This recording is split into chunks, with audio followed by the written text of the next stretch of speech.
하나님 말씀 봅니다. 요한계시록 17장 14절 한 절 보도록 하겠습니다. 요한계시록 17장 14절 한 절입니다. 같이 읽겠습니다.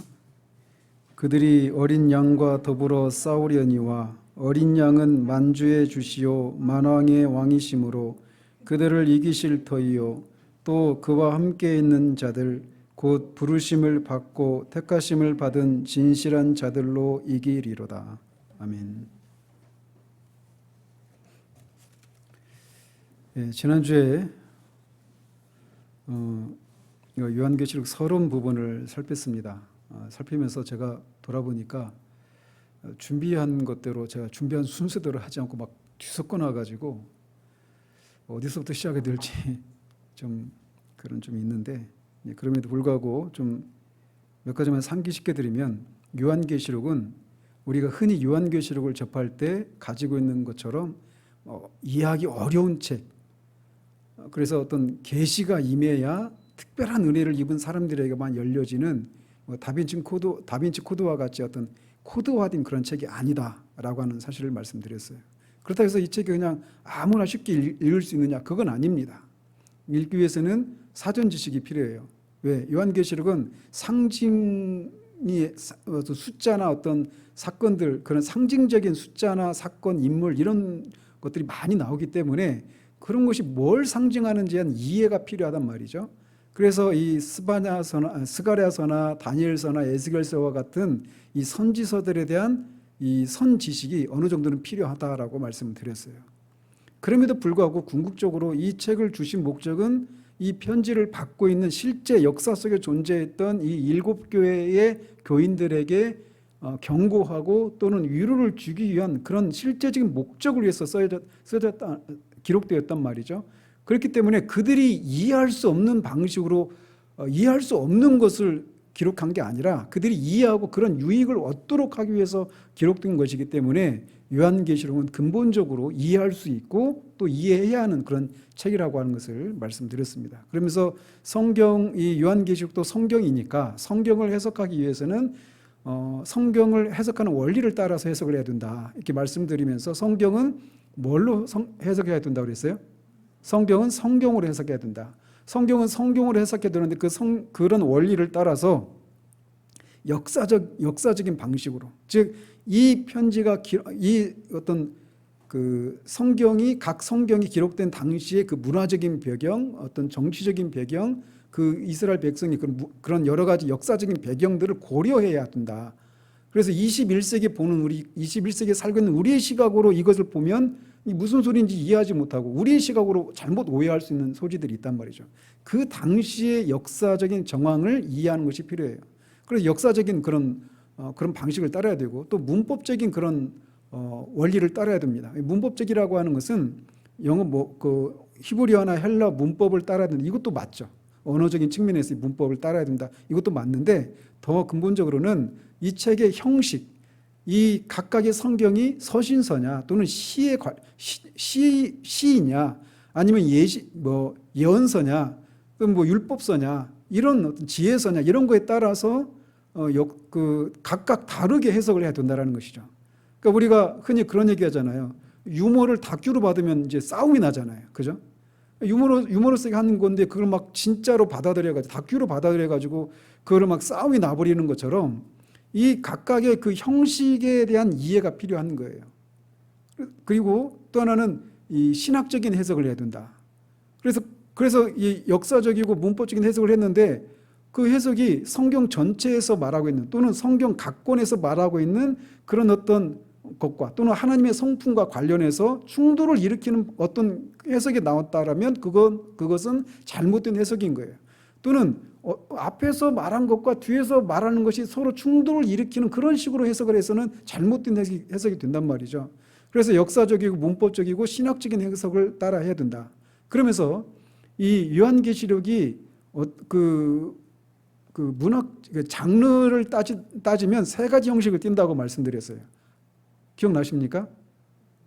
하나는 예언서이고 하나는 서신서이고 하나는 묵시문학이다, 이렇게 말씀을 드렸어요. 여기까지 제가 말씀을 드렸죠. 그래서 이 예언서의 성격을 가지고 있어요. 그리고 또 서신서이기도 하고 특히 2장, 3장이 그렇죠. 그 다음에 묵시문학적인 성격을 가지고 있단 말이에요. 그래서 이 묵시문학이 어떤 배경, 어떤 문학이냐 말씀드렸죠. 중간기, 말라기서부터 세례 요한에게 계시가 임하기까지 그 과정을 그 기간을 중간기라고 부르는데 이 중간기 동안 그 계시가 끊겼단 말이에요. 그러니까 하나님의 백성 이스라엘 백성들에게 정체성의 혼란도 일어났겠고 자기의 보이는 현실들이 계속 식민 지배를 받고 있으니까 바벨론, 페르시아, 그다음에 헬라, 로마 이 강대국들에 의해서 계속 지배를 받고 있는 상황이었잖아요. 그리고 잠시 한 180년 정도 마카비 왕조 때 잠시 독립국가를 이루긴 했지만 전체적인 기간은 계속 그 식민 지배를 받고 있는 상황이었단 말이죠. 하나님의 백성이 그렇게 출애굽의 그런 아브라함을 통해서부터 계속 이어져 온 그런 하나님의 다루심과 하나님 특별한 그 선택을 받은 백성들이 계속 강대국들에 의해서 그렇게 식민 지배를 받고 있는 그런 상황 가운데서 하나님의 백성들에 대한 그런 정체성의 혼란이 일어나지 않겠어요? 그래서 그런 상황 속에서 이제 스가랴서나 다니엘서나 에스겔서를 이렇게 확대해가지고 어떤 한 사람이 환상을 통해서 천상에 올라가서 천상에서 일어난 그런 환상들을 보고 이제 이 이스라엘을 향한 하나님의 특별한 계획이 무엇인가를 이제 그렇게 묵시문학의 형식으로 그런 자기가 소위 이제 환상을 받고 계시를 받았다 하면서 쓰여진 책들이란 말이죠. 쉽게 말씀드리면. 그래서 그런 형식의 책들을 묵시문학이라고 하는데 이게 중간기 때 많이 나왔어요. 그래서 요한계시록도 그런 묵시문학의 특징을 가지고 있습니다. 그러나 차이가 있어요. 묵시문학은 기본 자체, 출발 자체가 이 하나님의 백성들을 위로하기 위한 것이 주 목적이었습니다. 그러니까 뭐 죄에서 회개하라 돌이켜라 이런 얘기들이 없죠. 지금은 우리가 이렇게 고난 가운데 있지만 결국은 하나님께서 메시아를 보내셔서 우리를 회복시키시고 다윗 왕국과 같은 그런 강대국을 이루게 하실 것이다. 이 주 내용이 그런 내용들이란 말이에요. 근데 그런 내용을 전할 때 어떤 상징적인 그런 수법을, 어떤 상징적인 숫자나 어떤 사건들 이런 것을 통해서 그런 내용들을 전달했단 말이에요. 그래서 이 요한계시록도 그렇게 상징적인 것들이 많이 나와요. 숫자와 관련해서 7이라고 하는 숫자는 완전수거든요. 근데 이 완전수 7이라고 하는 것과 관련된 숫자가 54번인가 나옵니다. 요한계시록에. 뭐 7교회, 7뿔, 7나라, 7왕관 뭐 이런 식으로 7해 막 이런 식으로 7인, 나팔, 대접 다 7이죠. 그래서 이 7과 관련된 이런 숫자들 그리고 미리 스포지만 그러니까 미리 말씀드리지만 그 사탄은 늘 하나님을 모방합니다. 그래서 그 오스왈드 챔버스 목사님은 하나님을 가리켜서는 더 대문자 크리에이터 이렇게 써요. 크리에이터 창조주, 그 창조주 이렇게 써요. 근데 사탄은 더 소문자 크리에이터 이렇게 써요. 모방자라는 거죠. 그래서 하나님이 성부, 성자, 성령 삼위 하나님으로 계시잖아요. 그래서 마귀는 또 어떻게 하느냐? 용, 짐승, 거짓 선지자 이렇게 삼위 세 존재가 나오는 거예요. 세 존재. 그리고 일하는 방식에 있어서도 사탄은 모방을 하는 거예요. 근데 하나님은 완전하신 하나님이시니까 하나님이 하시는 모든 일들은 다 완전해요. 아까도 말씀드렸죠. 완전수와 관련된 숫자가 뭐라고요? 7이란 말이에요. 7은 완전수예요. 근데 사단이 아무리 하나님을 모방하고 아무리 하나님이 하시는 것들을 이렇게 모방하고 해도 거기에 미치지 못하는 거예요. 그러니까 7에 못 미치는 숫자가 어떤 숫자입니까? 6이잖아요. 그러니까 사탄이 아무리 해도 6인 거예요. 6인 거예요. 그러니까 666을 그 666을 그냥 그렇게 뭔 의미인지를 살피려고 이게 네론지 뭐 히틀러인지 스탈린인지 막 이런 식으로 막 살피면서 길을 잃어버리는 거예요. 그러니까 미리 스포한 거예요. 궁금하잖아요, 지금 사람들이. 그러니까 요한계시록이 궁극적으로 뭘 말하고 어떤 형식을 띄어서 그런 걸 말하고 있는지에 대한 이의가 없으면 그냥 막 코에 붙이면 코걸이, 귀에 걸면 귀걸이가 되는 식으로 그냥 성경을 해석하는 거예요. 그리고 10년 전에는 이렇게 해석했는데 10년 후에는 또 다르게 해석하는데 아무 그거에 대해서 어떤 충돌도 없고 모순되다라고 하는 생각도 없고 변명도 없고 어떤 것도 없어요. 그냥 막 그 당시의 상황에 따라서 막 어떤 그것과 이 계시록에서 말하는 사건과 연결시켜가 이게 이거야 이렇게 해석하는 것이죠. 그게 왜 또 어디서 나왔는지 오늘 이걸 말씀드리려고 하는 거예요. 어쨌든 그래서 요한계시록은 묵시문학이란 말이에요. 묵시문학의 성격을 가지고 있지만 내용이 있어서는 달라요. 그래서 첫 번째로는 이 묵시문학은 기본적으로 이 가경성이라고 말씀드렸죠. 저자가 실제 제가 제 이름을 숨기고 뭐 우리나라의 뭐 조용기 목사님의 이름으로 어떤 내용을 얘기하는 거예요. 그런 식으로.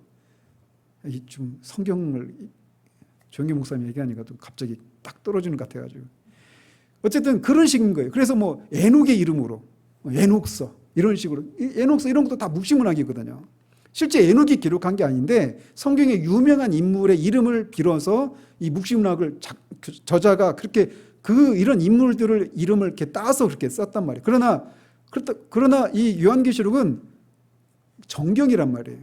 그래서 이제 묵시문학이 그런 성격을 갖고 있으니까 1장에서 요한이라고 사도 요한이라고 하지 않고 요한만 나오거든요. 그러니까 이 묵시문학이니까 이 요한계시록은 사도 요한이 쓴 게 아니라 다른 요한이 썼을 것이다. 이렇게 얘기를 하는 거예요.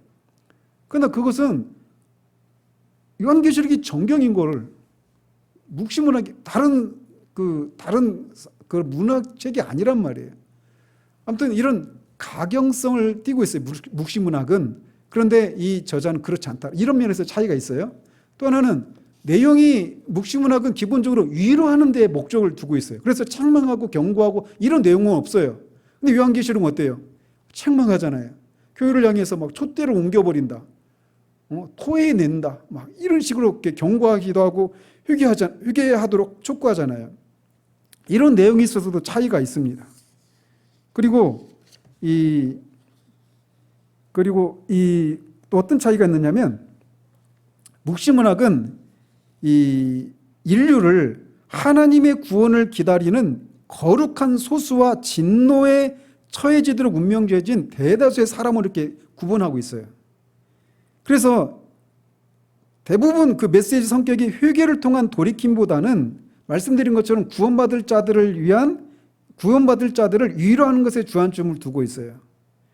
그렇지만 요한계시록은 위로, 경고, 책망의 이런 책망과 같은 메시지가 균형을 잡혀 있다라는 것입니다. 아무튼 이런 차이들이 있어요. 그래서 요한계시록을 해석하려면 요한계시록이 묵시문학의 성격을 띠고 있다라고 하는 것을 감안을 하고 해석을 해야 되는 거예요. 그러니까 문자적으로 해석을 하면 안 돼요. 그래서 7교회도 막 그런 이제 구체적으로 살피면서 말씀드리겠지만 육령교도 마찬가지죠. 그래서 숫자들은 다 상징적인 의미가 있는 거예요. 그런데 유독 나중에 이제 더 말씀드리겠지만 세대주의자들은 천년왕국 이걸 막 문자적으로 해석하는 거예요. 문자적으로. 그러니까 다른 부분에서는 그게 상징적인 숫자다, 상징적인 의미가 있다 이렇게 해석을 하면서 유독 천년왕국과 관련된 것들 또는 7년의 대환란, 7년 대환란 이런 것과 관련해서 또는 3년 반, 7년 대환란 중에 3년 반과 3년 반 이게 전반기와 후반기로 나누잖아요. 그래서 그거를 문자적으로 해석을 한단 말이에요. 세대주의자들은. 그러니까 세대주의자들의 성경 해석의 원리는 뭐냐? 한마디로 말하면 문자주의예요. 문자주의. 그래서 선지서에 나오는 이스라엘에 대한 그런 예언은 진짜 그야말로 문자적으로 이스라엘에 대한 예언이다라는 거예요. 그래서 나중에 이제 구체적으로 살피면서 세대주의적인 그런 얘기를 할 거예요. 왜냐하면 요한계시록은 거의 제가 지난주에 말씀드렸죠. 유튜브 상에 올라와 있는 그런 그 요한계시록과 관련된 말세, 종말과 관련된 그런 메시지들, 설교나 또는 영상들은 거의 대부분 세대주의적인 그런 그런 그런 영향을 받은 그런 동영상과 설교들이 제가 볼 때는 95% 이상은 될 것 같아요. 왜냐하면 계획주의적인 그런 입장에서는 요한계시록을 설교를 전혀 안 하는 건 아닌데 너무 안 해요. 저도 제가 지나온 교회 속에서 요한계시록을 이렇게 강의 설교한 적을 저는 들어본 적이 없습니다. 너무 안 해요. 왜? 이걸 하다가 이단에 빠진 사람들이 너무 많거든요. 그러니까 잘못될 것에 대한 두려움 때문에 시도 자체를 안 하는 거예요. 그러다 우리가 아이를 씻긴 목욕탕이 그 목욕물이 더러워졌다고 목욕물과 함께 아이까지 버려서는 안 되잖아요. 그죠? 목욕물은 버리되 아이는 거기서 건져내서 다시 깨끗하게 씻겨서 나오게 해야죠. 요한계시록을 주신 목적이 실제로 우리 가운데 있어야 되는 거예요.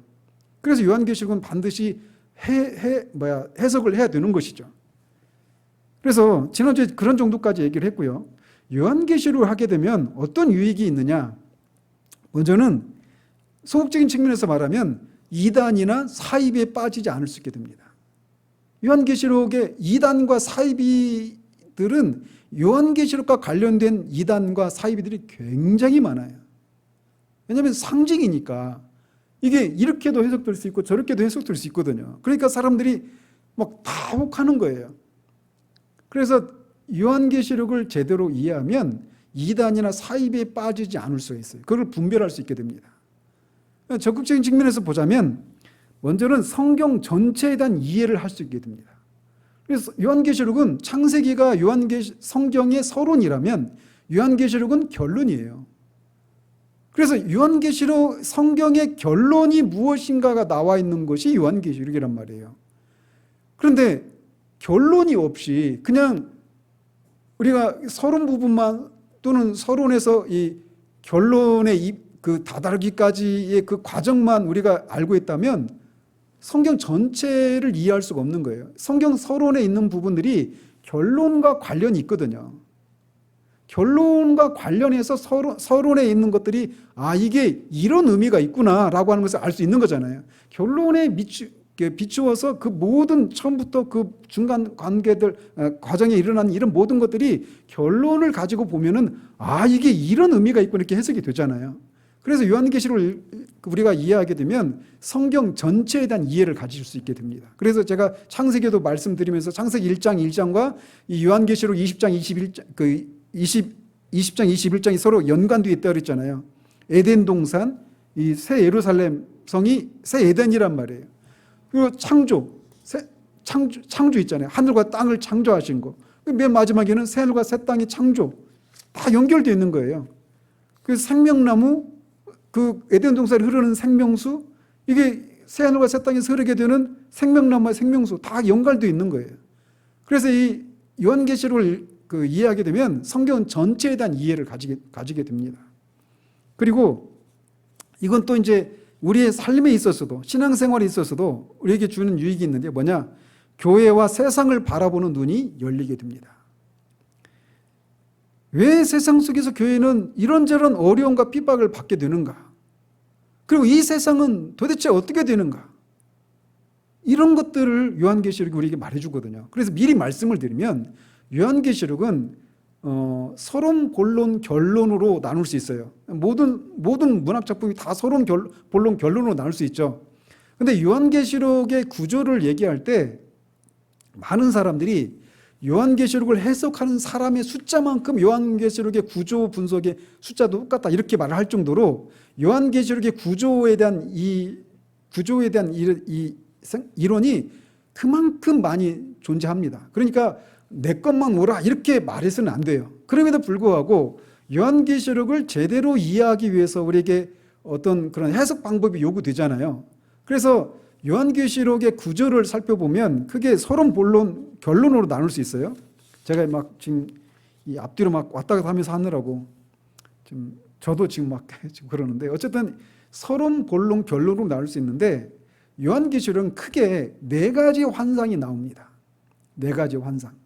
그래서 1장에서의 환상, 그러니까 주님의 촛대 사이에서 7 영과 그런 그 불탄 주석과 같고 그런 머리카락이 어떻고 입에서 칼이 어쩌고 불이 나오고 이런 거 있잖아요. 그 주님의 모습을 그리고 있는 그 주님의 주님의 그 모습을 본 환상 있잖아요. 그게 1장에서 3장까지 해당되는 거예요.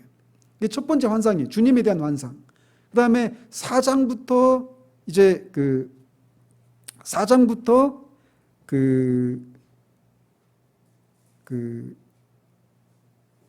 22장 5절까지 이제 거기가 본론인데, 이 본론 안에 또 세 가지의 환상이 나옵니다. 그래서 이 4장과 5장에 그래서 거기서 보면은 4장과 5장에서 보면 이 7촛대 환상이 나와요. 7촛대 환상. 그래서 4장에서 1장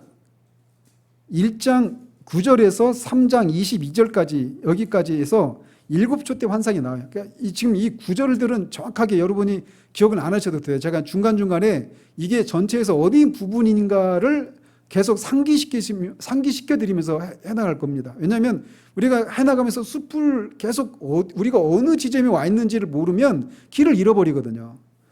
그래서 이제 4가지 환상이 나오는데, 그 환상은 뭐냐? 하나는 교회에 대한 환상이에요. 그리고 이제 7 심판 있잖아요. 7인, 7 나팔, 7 대접 심판이 있죠. 그리고 중간중간에 어떤 삽입된 사건들이 있어요. 근데 그 심판에 대한 내용이 나오잖아요. 심판은 어디를 향해 무엇을 심판하시는 걸까요? 교회를 심판하는 걸까요? 세상을 심판하는 걸까요? 세상이에요, 세상. 그래서 4가지 환상이 나오는데, 그 환상을 볼 때마다 항상 어떤 표현이 나오느냐면 엔 푸니마티라고 하는 단어가 나와요. 그러니까 이게 뭐냐? 성령 안에서라고 하는 뜻이에요. 엔 크리스토 하면 주 안에서 이런 말이잖아요. 그런 것처럼 이 엔 푸니마티라고 하는 단어가 4번에 걸쳐 나오는데, 그때마다 4가지 환상이 펼쳐져요. 그래서 4가지 환상이 나오는데, 그 첫 번째 환상은 교회에 대한 환상이에요. 그리고 두 번째 환상은 세상에 대한 환상이에요. 두 번째 환상은 세상에 대한 환상이고, 세 번째 환상은 어떤 것에 대한 환상이냐면 교회에 대한 환상이에요. 네 번째는 세 번째가 세상에 대한 환상. 교회, 세상, 세상, 교회 이렇게 돼 있어요. 그러니까 교회에 대한 환상, 세상에 대한 환상, 또 세상에 대한 환상, 교회에 대한 환상이에요. 근데 그러면 어떤 차이가 있느냐? 첫 번째 교회에 대한 환상과 맨 마지막에 나오는 교회에 대한 환상은 어떤 차이가 있느냐? 첫 번째 교회는 지상에 있는 교회에 대한 환상입니다. 그리고 마지막에 나오는 교회에 대한 새하늘과 새 땅, 여기는 하늘에 있는 교회에 대한 환상이에요. 그래서 그런 차이가 있어요. 그리고 첫 번째 교회의 그 환상은 어떤 내용의 주를 이루고 있느냐? 그 지상에 있는 교회라고 그랬잖아요. 이 지상에 있는 교회는 전쟁하는, 분투하는, 투쟁하는, 믿음의 선한 싸움을 싸워야 되는 그런 교회예요. 근데 그 교회가 결국 어떻게 된다? 그 천상에 있는 교회의 모습이 되는데, 그게 완성도의 교회의 모습이고 승리하는 교회의 모습이에요. 그러니까 지금 이 첫 번째 환상을 통해서 이 편지를 받고 있는 실제 역사 속에 존재했던 이 7교회 성도들이 그 환상을, 그 요한계시를 받고 어떤 해명을 받았겠어요? 내가 지금 이 세상에서 이렇게 어떤 신앙의 어떤 어려움을 겪고 있는 그 이유가 뭔지, 내가 왜 여기서 계속 나는 싸우고 믿음의 선한 싸움을 싸우고 핍박도 받고 유혹도 받는 이런 속에서 싸워야 되는지, 이런 질문에 대한 해답을 받게 되는 거예요. 이 첫 번째 환상을 통해서. 그런데 누구로부터 핍박을 받아요? 세상으로부터 핍박을 받는 거예요. 세상에 대한 핍박은 물리적으로 실제로 막 핍박을 하는 그런 핍박도 있고, 유혹하는 것도 있어요. 거짓된 가르침을 통해서 그렇게 핍박하는 것이 있기도 하고, 또는 물질의 축복을 통해서 그들로 하여금 본질에서 주님으로부터 멀어지게 하는 그런 방식의 핍박도 있는 거예요. 4가지 형태로 세상이 핍박하고 있는 거예요. 그래서 7교회 안에서 벌어지고 있는 모습이 다 그런 것들과 관련된 것들이에요. 그래서 이 교회가 그렇게 지상에 있는 교회들이 핍박을 받고 고통을 겪어요. 근데 그 고통을 주는 대상인 세상은 어떻게 될 것인가, 이런 생각이 이르지 않겠어요, 교회가. 그렇죠? 근데 그 세상이 어떻게 된다라고 얘기하느냐면 두 번째 환상에서 설명해 주는 거예요. 그러면서 일곱 인과 일곱 나팔과 일곱 대접 심판을 통해서 그 심판이 계속 점점 점증합니다.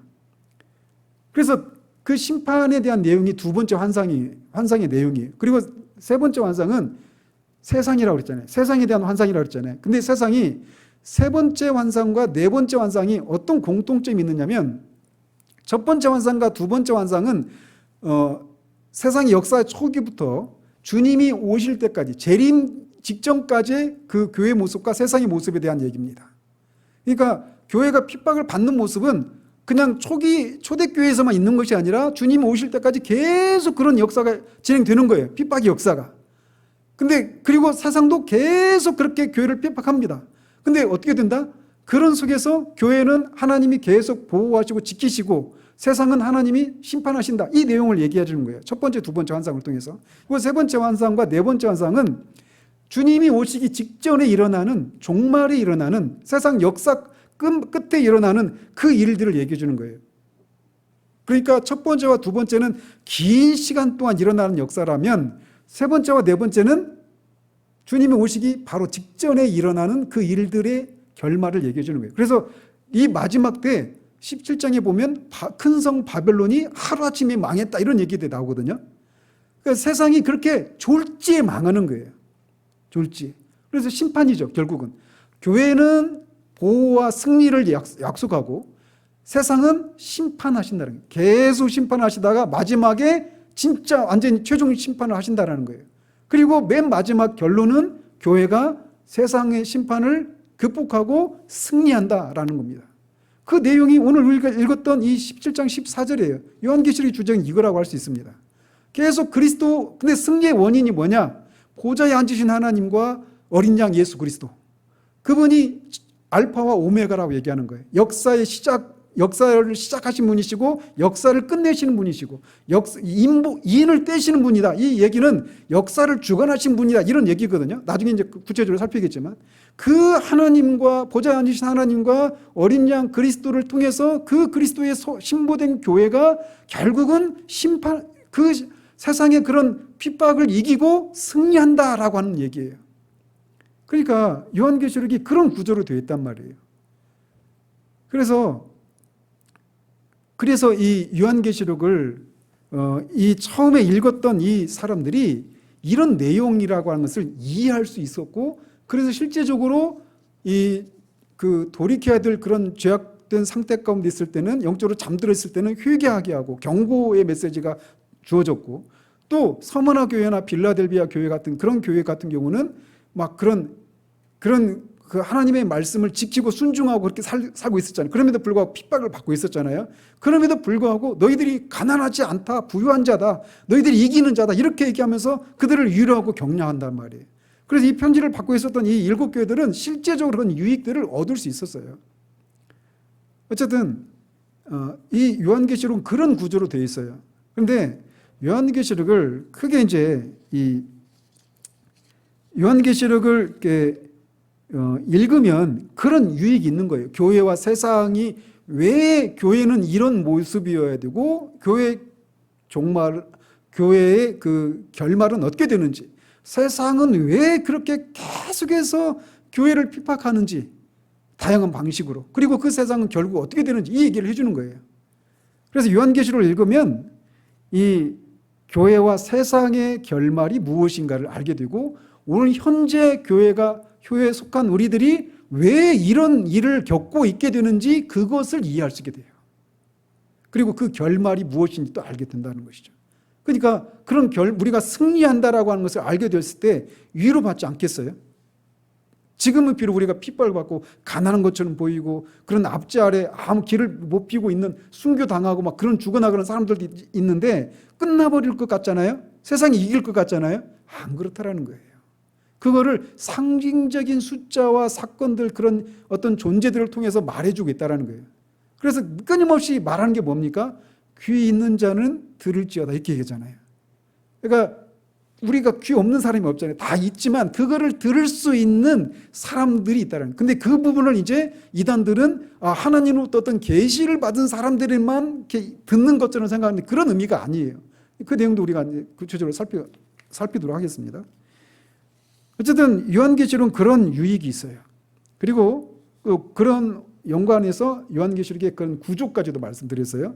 자, 그리고 요한계시록을 해석하는 방법이 세 가지 또는 크게는 네 가지로 나눕니다. 더 구체적으로 말하면 더 여러 가지 해석 방법으로 나눌 수 있는데 크게 네 가지 정도로 나눌 수 있어요. 하나는 뭐냐?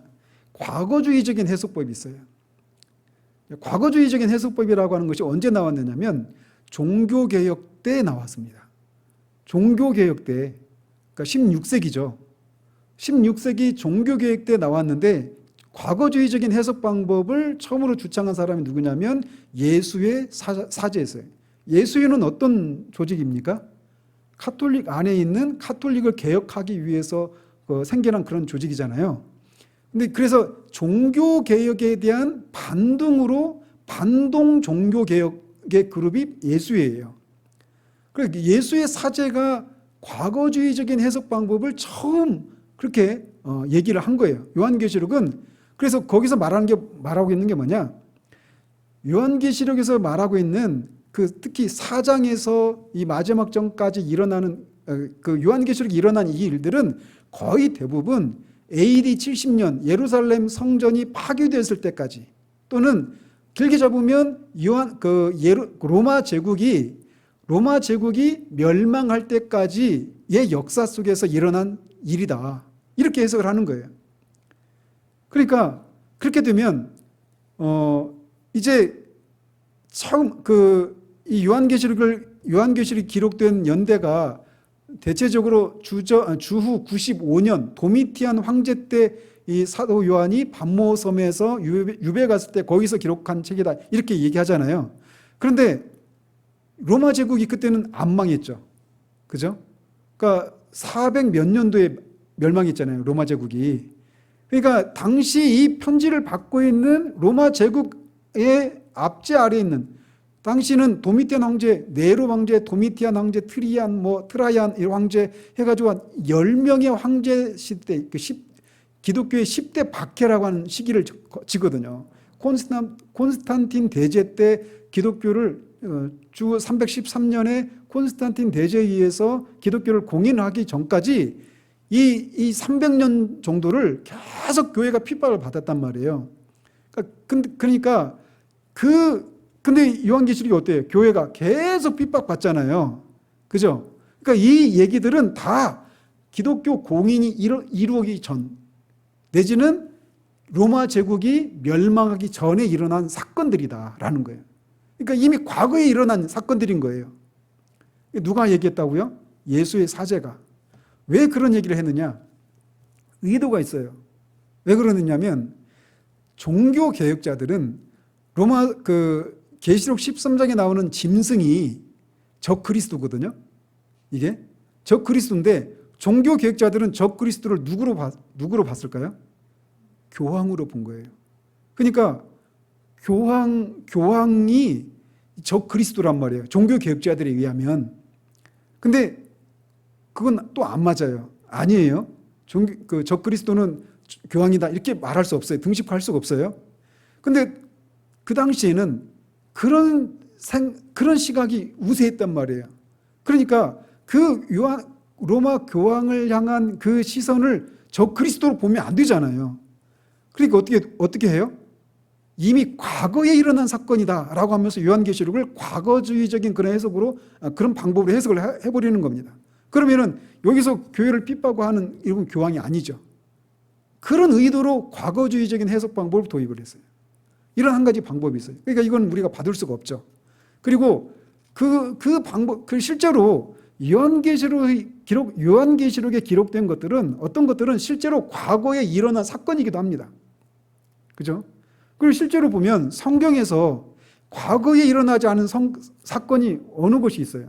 실제 일어난 사건들 중에 우리 입장에서 보면 다 과거에 일어난 일이잖아요. 우리 지금 창세기 강의하고 있는데 수천 년 전에 이미 일어난 일이잖아요. 근데 그거의 과거주의적인 해석에 따르면 그거를 이미 지난 후세대 사람들에게는 아무 유익이 없게 돼요. 그래서 그런 한 가지 해석 방법이 있어요. 또 하나는 뭐냐? 어떤 방법이 있을까요? 과거주의적인 해석이면 미래주의적인 해석이 있는 거예요. 그래서 로마 교황에게 향하는 그 시선을 돌리는 방법은 과거에 이미 다 일어난 사건이야. 이 로마 교황은 아무 상관이 없어. 이렇게 하는 방법이 있고, 또 하나는 미래로 돌려버리는 거예요. 미래로.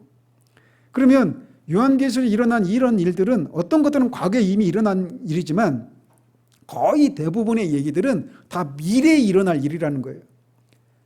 그거를 처음 주장한 사람도 예수의 사제였습니다. 그러니까 의도가 뻔히 보이죠. 그죠? 그래서 그런 미래주의적인 해석을 따르는 사람이 있어요. 근데 이게 16세기 때 종교개혁 당시에 반동 종교 단체인 예수의 사제회에서 이렇게 처음에 주장했을 때는 크게 주목을 받지 않았어요. 그런데 미래주의적인 해석이 주목을 받기 시작한 게 1830년대입니다. 이때 어떤 사람이 등장하느냐? 다비라고 하는 사람이 등장을 합니다. 다비라고 하는 사람은 이제 오늘날 세대주의 신학의 창시자다 이렇게도 말할 수 있는 사람이에요. 거기에서는 그 세대주의 안에도 온건파와 강경파 두 그룹으로 나누는데, 그래서 이 세대주의 안에도 여러 분파가 있어요. 근데 대체적으로 세대주의자들은 이제 다비에 의해서 시작이 됐고, 이게 이제 미국으로 넘어가서 스코필드라고 하는 사람에 의해서 성경 주석이 이제 새로 나오면서 스코필드 관주 성경이라는 것이 나오면서 그게 이제 막 아주 미국 사회에서, 미국 교회 안에서 그게 막 확장되어 나갔습니다. 그리고 그 스코필드 관주 성경에 의한 그 성경 해석, 세대주의적인 해석을 따른 그런 신학교가 무디 성경학교고, 그 무디 성경학교의 출신의 선교사들이 우리나라에 대거 들어와서 선교사님들로 들어온 거예요. 그러다 보니까 우리나라도 세대주의적인 신학의 영향을 그때부터 받기 시작한 겁니다. 그래서 지난주에 말씀드린 것처럼 제가 언젠가도 이제 세대주의가 뭔가 말은 듣지만 이게 뭔지, 그리고 뭐가 문제인지 아직 잘 모르시잖아요. 근데 제가 언제 한번 정리를 해가지고 말씀을 드리겠어요. 왜냐하면 이 요한계시록과 관련된 그런 해석 중에, 설교 중에 또는 동영상 중에 거의 대부분은 세대주의적인 그런 해석 방법, 미래주의적인 해석 방법이에요. 미래주의적인 해석 방법 아래 이 완전한 미래주의 해석이 있고, 이 세대주의적인 미래적인 해석 방법, 이 두 가지로 나눌 수 있단 말이죠. 근데 어쨌든 이 16세기 예수의 사제에 의해서 처음 미래주의적인 해석 방법이 도입되었을 때는 교회에서 크게 그렇게 주목거리가 되지 않았어요. 그런데 이 1830년대 다비에 의해서 이 미래주의적인 해석 방법이 도입되면서부터는, 그때부터는 이제 교회 요한계시록의 해석에 있어서 그 영향이 일파만파 굉장히 크게 되었고, 우리나라도 그 영향에서 자유롭지 않아요. 그리고 정말 한 95% 이상은 다 여러분이 유튜브에서 보는, 또는 여러분이 요한계시록과 관련돼서 들었던 그런 메시지들의 거의 대부분은 세대주의적인 그런 해석에 의한 그런 설교를 여러분이 듣고 있었고, 여러분이 어려서부터 그런 거 들었다면 우리 어렸을 때 들었던 인상이 계속 남거든요. 휴거에 대한 얘기도 있잖아요, 지난주에. 휴거에 대한 얘기도 세대주의적인 것에서 나오는 거거든요. 아무튼 이런 미래주의적인 해석 방법이 있어요. 근데 그렇게 되면 현재를 살아가는 교인들에게는 무슨 유익이 있겠어요? 그죠? 그러니까 막 몇천 년 뒤에 일어날 일이라면, 지금 당장은 이 편지를 받고 있는 7교회를 향해서 주님이 그 편지를 보내셨는데, 그 사람들에게는 무슨 유익이 있겠어요? 지금 당장 막 핍박을 받고 있고 이런저런 어떤 어려움을 받고 있는데 아무 유익이 없는 거죠. 그래서 미래주의적인 해석도 그런 한계들이 있어요. 그리고 또 하나는 뭐냐? 역사주의적인 해석 방법이라고 하는 게 있어요. 역사주의적인. 근데 역사주의적인 해석 방법을 더 정확하게 말하면 연속적 역사주의적 해석 방법, 이렇게 말할 수도 있습니다. 이게 뭐냐? 이 계시록을 이 주님의 초림부터 주님의 재림까지 이거를 연속적으로 어떤 역사적인 사건, 연속적으로 일어날 역사적인 사건을 상징적으로 얘기해 주고 있다는 거예요. 그러니까 그들이 그런 해석 방법에 따르면 사람들이 어떻게 할까요? 그리고 이런 해석 방법이 미래주의적인 그런 해석 방법과 연속적 역사주의적 해석 방법, 이 두 가지가 짬뽕이 되어가지고 거의 대부분 지금 유튜브에서 요한계시록과 관련된 영상들은 다 그런 것에 의해서 나온 해석 방법입니다. 그러니까 어떤 방법이냐? 이 요한계시록의 요한계시록 1장부터 22장까지가 역사적으로 일어날 일들을 시간 순서적으로 이렇게 배열해 놓은 거예요.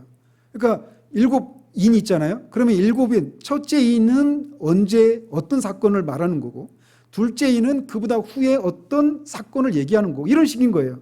7대좀 맨 마지막 대답이잖아요. 그러면 이거는 맨 마지막 그 언제적 일이다, 이런 식으로 얘기를 하는 것이죠. 그러면 그들의 관심사는 뭘까요? 어떤 걸 볼까요? 계속 이 세상에서 일어나고 있는 어떤 정치적인 사건들, 경제적인 그런 큰 사건들, 이런 것들이 온통 관심이 있겠죠. 그래서 그런 것들을 가지고 지금 계시록에서 말하고 있는 이것이 이때 이걸 말하는 거다 하면서 계속 얘기하는 거죠.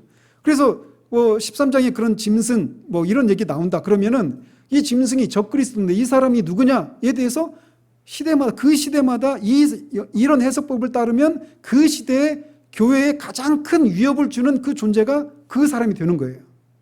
그래서 역사 가운데 나폴레옹도 그런 사람이 되었다가 히틀러가 되었다가 스탈린이 되었다가 김일성도 되었다가 지금 시진핑도 되었다가 이렇게 되는 거예요. 그러니까 지금 보십시오. 계속 유튜브 들어가 보면 계속 그런 거예요. 그래서 그들의 온통 관심, 미래주의적인 해석 방법에 따른 요한계시록을 보는 사람과 연속적인 그런 역사적 해석 방법에 따라 요한계시록을 해석하는 사람이 만나면 뭔 얘기를 가장 많이 할까요? 정치적인 얘기 많이 하는 거예요. 그래서 맨 그런 얘기 하는 겁니다.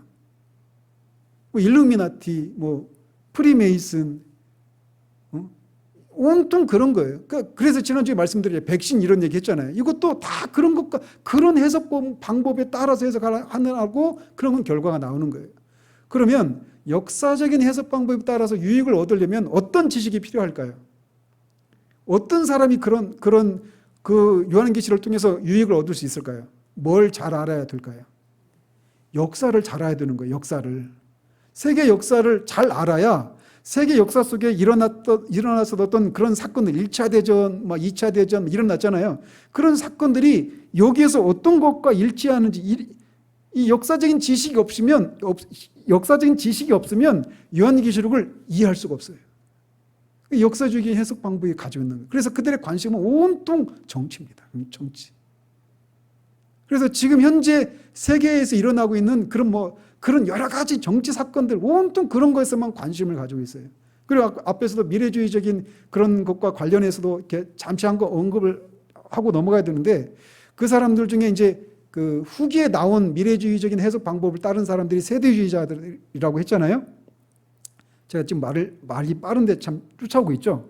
세대주의자들이라고 했는데 이 세대주의자들은 기본적으로 갖고 있는 큰 그 틀이 뭐냐면 하나님이 이 창조부터 종말까지를 7세대로 나눴다는 거예요. 7세대. 세대주의는 dispensation이라고 하는 영어 단어예요. dispensation. 그 세대를 무죄 세대 또 양심 세대 이런 식으로 계속 7세대로 나눠서 그 세대마다 하나님의 구속 경륜이 다르게 구속 경륜을 하신다. 이런 방식이에요. 그러니까 쉽게 말씀드리면 무죄 시대 때 구원 방법과 양심 시대 때 구원의 방법과 또는 교회 시대 때 구원의 방법과 이런 게 다 다르다라는 겁니다. 그러니까 벌써 거기서부터 문제가 있죠. 그죠? 구원의 방법은 뭐예요? 오직 은혜로예요. 오직 은혜로. 하나님의 은혜로 하나님의 약속을 믿음으로 구원을 받는 거예요. 오실 메시아를 믿는 믿음으로. 오신 메시아를 믿는 믿음으로 우리가 구원 받는 거예요. 그래서 구약이나 신약이나 타락하기 전이나 타락한 후나 구원의 방법은 오직 하나예요. 은혜예요. 은혜. 근데 그들은 그렇게 말하지 않는단 말이죠. 그래서 지금 시대, 이 예수님이 오시기 전까지 시대를 그들은 무슨 시대라고 말을 하냐면 교회 시대라고 말을 해요. 교회 시대. 근데 그들이 이해하는 바는 뭐냐? 교회는 원래 하나님의 계획에 없었던 것이라는 거예요. 하나님이 오실 때 하나님의 나라를 건설하시기 위해서 이 땅에 오셨는데 유대인들이 그것을 거부했기 때문에 일시적으로 교회라고 하는 그런 대체제가 세워졌다라는 겁니다. 그래서 주님이 그래서 그 교회 시대가 끝나고 이제 주님이 오셔서 새하늘과 새 땅이 열어지면 그때가 하나님 나라의 시대가 되는 거예요. 그래서 교회 시대는 이 임시 방편이라는 겁니다. 그래서 하나님 나라가 도래하면 이제 그래서 그들은 산상수훈은 하나님 나라의 백성의 삶의 원리에 대해서 얘기하신 거잖아요. 말씀하신 거잖아요. 그런데 그 예수님이 산상수훈을 그렇게 유대인들에게 하나님 나라를 건설하기 위해서 하나님 나라의 백성의 삶의 도덕이 무엇인가를 말씀하셨는데 그들이 거부했잖아요. 그래서 하나님 나라가 오지 못하게 된 거예요. 그래서 대체해서 교회가 생겨나게 된 겁니다. 울며 겨자 먹기로 생겨난 것이 교회인 거예요. 하나님의 계획이 없었던 게. 그 세대주의자 입장에 따르면. 그래서 결국은 유대인들을 통한 하나님의 나라를 건설하는, 유대인들이 주축이 되어서 하나님 나라를 건설하기 위해서 오셨는데 그게 좌절이 되면서 임시적으로 생겨난 게 교회라는 거예요. 그러니까 산상수훈을 그들은 어떻게 이해하느냐면 교회 시대의 하나님의 백성들의 삶의 그런 규범으로 그들은 이해하지 않습니다. 이거는 하나님 나라에서 천년 왕국 때 지켜질 그런 도덕 규범이지 지금 교회 시대의 신자들에게 해당되는 것이 아니다라고 이렇게 가르쳐요. 그러니까 권사님 도무지 납득이 안 되죠. 잘못된 해석이 신학이 잘못되면 삶이 잘못됩니다. 어쨌든 그래서 이 미래주의자들이나 미래주의 해석을 따르는 사람들이나 역사주의적인 해석을 따르는 사람들이나 다 한 가지 공통점이 있어요. 그래서 항상 이 앞으로 일어날 일들을 이 두 가지를 접목을 해가지고 어떤 이 세상 속에서 일어나고 있는 어떤 역사적인 사건이 이 어떤 그 요한계시록에서 말씀했던 그런 사건이다. 이렇게 결부시켜서 해석을 하는 거예요. 근데 시간이 흐르면 흐를수록 계속 한 100여 년 전에는 히틀러라고 했던 나폴레옹이라고 했던 사람이 적그리스도가 히틀러가 되고 스탈린이 되고 오늘날에는 시진핑까지 갔어요. 계속 바뀌는 겁니다. 그래서 온통 관심이 그냥 이 어떤 영적인 그런 교훈을 얻고 하는 이런 것보다는 그냥 물리적인 것들, 정치적인 사건들 이런 것들에만 관심이 있는 거예요. 그러다 보니까 이들은 이게 천년왕국이 예루살렘의 천년왕국이 건설돼서 그 실제로 문자적으로 1000년 동안 왕국을 이렇게 이루고 이제 그 회심한 유대인들과 근데 그들도 유대인에 대한 이해도 모든 유대인들이 다 회심한다 이렇게 얘기해요. 이것도 이제 뒤에 가서 다 설명해 드리겠습니다. 이 세대주의적인 그런 생각들이 얼마나 지금 한국교회에 많이 들어와 있는지 몰라요. 여러분이 그 태극기 집회라고 하는 그 집회 가보면 항상 성조기하고 어떤 나라 깃발 갖고 있어요? 이스라엘 기 가지고 있잖아요. 그러니까 거기 나오는 분들이 그 교인들이 많거든요. 근데 그들이 이런 생각에서 거기에 나오는 거예요. 근데 그런 이해가 없는 그냥 믿지 않는 사람들을 보면 아니 미국 성조기를 가지고 있는 건 그래도 이해를 하겠는데 왜 갑자기 이스라엘기를 가지고 있느냐 가지고 나오느냐 막 의아해 하잖아요. 다 그런 배경에서 나오는 거예요. 그러니까 그들은 온통 이스라엘 중동의 정치 상황이 어떻게 변하는지 온통 그런 것들 이런 것들에만 관심이 있는 거예요. 그래서 이렇게 과거주의적인 해석, 미래주의적인 해석, 역사주의적인 해석 이런 게 있어요. 또 하나는 뭐냐? 이상주의적인 해석이라고 하는 게 있어요. 또는 영적 역사주의적 해석 이렇게도 말을 합니다. 이제 우리 입장이라고 볼 수 있어요. 이게 뭐냐? 묵시문학은 기본적으로 상징이란 말이에요. 그래서 바벨론이라고 말할 때 바벨론이 망한다라고 말할 때 그게 문자적으로 그때는 바벨론 제국이 존재하지 않았죠. 바벨론 제국은 이 페르시아 제국에 의해서 망했거든요. 다리오 왕 기억나시죠? 다니엘서에 나오는 다리오 왕이 메데 페르시아의 일대 왕이거든요. 그 앞에 제국이 바벨론 제국이에요. 바벨론 제국은 그때 이미 망했어요. 주전 530 몇 년에 망했단 말이에요. 그러니까 그 계시록 17장에 나오는 바벨론이 망한다 이렇게 얘기했을 때 문자대로 바벨론이 다시 생겼다가 망하는 건 아니잖아요. 그럼 바벨론이 상징하는 게 뭘까요? 바벨론 제국에서 일어난 그게 뭐예요? 느부갓네살이 그 금신상을 만들어 가지고 거기에 다 절하라고 하잖아요. 절하지 않으면 어떻게 돼요? 다 죽는 거예요. 그러니까 그 왕이죠. 느부갓네살 왕이면서 그러니까 자기를 섬기라고 하는 거잖아요. 그죠? 그러니까 종교와 정치 권력이 통합된 인물이 바벨론 제국의 느부갓네살 왕 이렇게 말할 수 있단 말이에요. 근데 그게 일시에 망하는 거예요. 그러면 그런 성격을 띤 이후에 여러 가지 그런 사람들 또는 그런 나라들이 계속 나오잖아요. 그죠? 스탈린도 그렇고 히틀러도 그렇고 김일성, 김정은, 김정일 다 그런 사람들이죠. 그러니까 뭐냐면 이게 명시적으로 역사적으로 몇 년도에 어떤 사람에 의해서 일어날 일 이런 것들을 열거해주고 있는 게 아니라 이런 것들을 통해서 어떤 그 원리 있잖아요. 영적인 원리. 이 영적인 원리들을 상징적인 인물이나 상징적인 사건 숫자들을 통해서 그거를 우리에게 일깨워주고 있다는 거예요. 그러니까 이게 과거에 이미 일어난 일이기도 하지만 지금도 일어나고 있는 일이기도 하고 앞으로도 일어날 일이 될 수도 있는 거예요. 무슨 말씀인지 아시겠죠? 그래서 이 13장에 나오는 666 이게 과거에 일어난 일일 수도 있죠. 그죠? 과거의 인물일 수도 있어요. 실제로 어때요? 적그리스도가 요한 1세 보면 이미 그때 적그리스도가 나왔죠. 그죠? 근데 그 적그리스도가 나중에는 더 강력한 형태로 나와요. 그래서 정치 권력과 이 종교 권력을 쥐고 있는 한 사람에게 그게 정치 권력과 종교 권력이 통합되는 그런 날이 올 거예요. 그런데 그 전에라도 계속해서 그런 어떤 인물들, 그런 사건들이 계속 나타날 것이라는 거예요. 그래서 그런 것들을 통한 어떤 이 겉모양은 달라도, 형태는 달라도 본질에 있어서는 똑같잖아요. 그러니까 본질은 똑같아요. 그러나 그 형태는 다른 형태로 계속 나온다라는 거예요. 그래서 제가 창세기 강의하면서도 말씀드리죠. 성경을 해석의 원리 중에 본질과 형태의 그 원리를 따라서 해석을 해야 된다라고. 그래서 하나님 나라는 하나님의 주권과 임재와 통치와 교제 이게 하나님 나라의 특징이란 말이에요. 근데 그것이 처음에 나타난 어떤 형태를 띠고 나타난 곳이 있는데 그게 어디라고 그랬어요?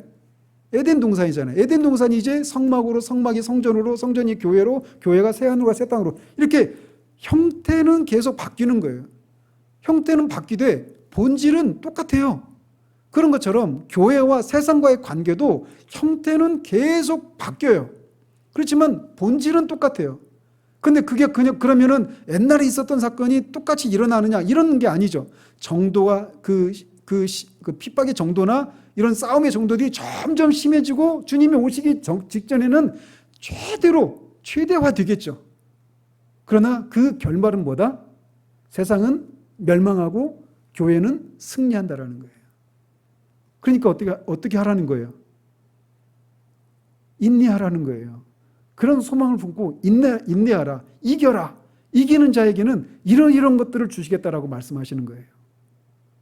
그리고 그런 과정 속에서 너희들이 왜 이렇게 고통을 받고 어려움을 겪는지 그 배후에 있는 그런 실체들을 말씀해주고 계신 거예요. 그래서 이게 이 요한계시록이 이런 큰 그림을 가지고 있다라고 하는 것을 우리가 알고 들어가야 됩니다. 그럼에도 불구하고 어렵죠. 이 내용이 쉬운 내용은 아니에요. 그러나 요한계시록을 제가 감히 시작한다는 자체가 진짜 정말 두려운 일이에요. 저 같은 사람이 한다라는 게. 그럼에도 불구하고 할 수 있습니다. 성령께서 우리에게 은혜를 주셔서 정말 계시록을 통해서 우리에게 주시고자 하셨던 그런 유익들을 실제로 우리가 누리기를 바라요. 지난주에도 말씀드렸지만 이 요한계시록을 받고 있는 7교회 안에는 에베소 교회도 있단 말이에요. 그 에베소 교회 안에 어린 아이들도 있었고 그 노예들도 있었고 그런 사람들인데 그런 사람들이 그런 유익을 얻을 수 있는 뭐 다른 교회도 다 비슷한 이 구성원들이 거의 비슷해요. 비슷한 구조로 돼 있어요. 초대교회 때. 근데 그들도 세계 역사에 대한 지식도 없고 원어에 대한 그런 지식도 없잖아요. 그리고 뭐 어떤 교회 역사에 대한 그런 지식이 있는 것도 아니잖아요. 사회적인 지위가 있는 것도 아니고 오늘날로 말하면 뭐 대학 교육 받고 석박사 과정 받고 이런 사람이 아니잖아요. 교회 막 그런 막 중직자들 이런 교회 짬밥이 있고 교회 몇 세 되고 이런 사람들 아니잖아요. 우리보다 훨씬 못한 여러 가지 면에서 못한 사람들이란 말이에요. 근데 그들도 이런 편지를 통해서 이 요한계시를 통해서 유익을 얻었단 말이죠. 따라서 이런 그들에게 왜 그런 유익을 얻었고 우리도 얻을 수 있다는 거예요. 왜요? 겉모양, 형태는 다르지만 본질에 있어서는 똑같기 때문에 그 형태를 상징적인 숫자와 사건들을 통해서 그렇게 드러내고 있는 그 본질을 우리가 안다면 형태는 달라도 다른 시대에 다른 문화권에 살고 있지만 우리에게도 똑같은 그런 위로 또는 경고, 그런 회개를 책망 이런 것들이 우리에게도 똑같이 임할 수 있다는 거예요. 그리고 결론이 뭐예요? 아멘 주 예수에 오시옵소서. 이 결론으로 도달했던 것처럼 우리에게도 그런 결론이 도달한 일이 있을 수 있다는 거예요. 어쨌든 우리가 여러분에게 부탁드리고 싶은 건 이 요한계시록을 한번 쫙 한번 읽어보세요. 한번 처음부터 끝까지 한번 쫙 한번 이렇게 읽어보셔서 그런 구도로, 그래서 아까 말씀드렸죠. 4가지 환상, 교회에 대한 환상, 세상에 대한 환상, 세상에 대한 환상, 교회에 대한 환상. 첫 번째 교회는 지상교회, 두 번째 교회는 천상교회. 첫 번째 교회는 지상교회인데 전투하는 교회. 그래서 늘 싸우고 핍박받고 막 이런 교회예요. 그리고 맨 마지막에는 승리하고 완성된 그런 교회. 그리고 그 교회를 핍박하는 세상이 계속 주님 오실 때까지 계속 교회를 핍박하는데 하나님께서 심판을 내리신다는 거예요. 심판하신다는 거예요. 그리고 그 심판의 정도는 점점 심해져 간다는 것이죠. 7인, 7나팔, 7대접 이 심판이 진행될수록 그 심판의 범위 정도가 계속 확장됩니다. 정도도. 그리고 그러다가 맨 마지막에 이제 교회가 주님이 오시기 직전에 이제 이 세상이 급격하게 이제 심판을 당하고 영원한 멸망을 받게 되고 교회는 새하늘과 새 땅에 들어가서 주님과 영원히 그렇게 영원한 교제를 나누는 그런 영원한 하나님 나라에 들어가서 살게 된다라고 하는 것이 결론이에요. 그래서 이런 것들 큰 틀을 가지고 요한계시를 우리가 이제 하나씩 살펴가도록 하겠습니다. 기도하겠습니다. 하나님 아버지, 요한계시록만큼 이 교회 안에서 혼란과 또 어려움을 만들어내는 책이 없다 할 정도로 오랜 세월 동안 그렇게 해석하는 데 어려움을 갖고 있었던 책이 요한계시록임을 우리가 봅니다. 그런 책 우리가 이제 감히 주님의 은혜를 힘입어서 시작을 하려고 합니다. 우리에게 은혜를 주셔서 이 계시록을 깨달을 수 있는 은혜를 허락해 주시옵소서. 들을 귀를 하나님 우리에게 허락해 주시옵소서. 그래서 우리의 모습을, 교회의 모습을, 이 세상을 통찰할 수 있는 통찰력들을 하나님 허락해 주시기를 소원합니다. 그냥 그런 통찰력이 있는 것을 인해서 없는 사람보다 우리가 무엇인가 신앙적으로 우월하고 영적으로 엘리트와 같은 그런 사람의 그런 위치에 오르락다라고 하는 그런 지적인 그런 만족으로 끝나는 우리들 되지 않기를 원합니다. 정말 이 편지를, 이 요한계시록을 접했던 초대교회 사람들, 그리고 일제시대나 그런 많은 핍박의 시대에 살았던 성도들이 형태는 다르고 다른 시대에 살았지만 요한계시록에서 공통적으로 반복되어 나타나는 그런 본질과 형태를 깨닫는 것을 인해서 그들이 그 속에서 위로를 얻고 힘을 얻고 신앙을 배교하지 않고 끝까지 주님을 위해서 기꺼이 목숨을 내어놓은 데까지 그렇게 자신을 내어드릴 수 있었던 그 승리를 우리도 하나님 할 수 있도록 하나님 도와주시기를 원합니다. 정말 주님이 반드시 오시게 된다라는 것을 우리가 알고 정말 우리가 아멘 주 예수의 오시옵소서라고 한 이 제목이 우리 모두의 제목이 될 수 있는, 그래서 이 세상을 정말 그런 시각을 가지고 영혼의 이때에서 오늘 현재를 살아가는 우리 모두 될 수 있도록 주님 도와주시기를 원합니다. 예수 그리스도 이름으로 기도합니다.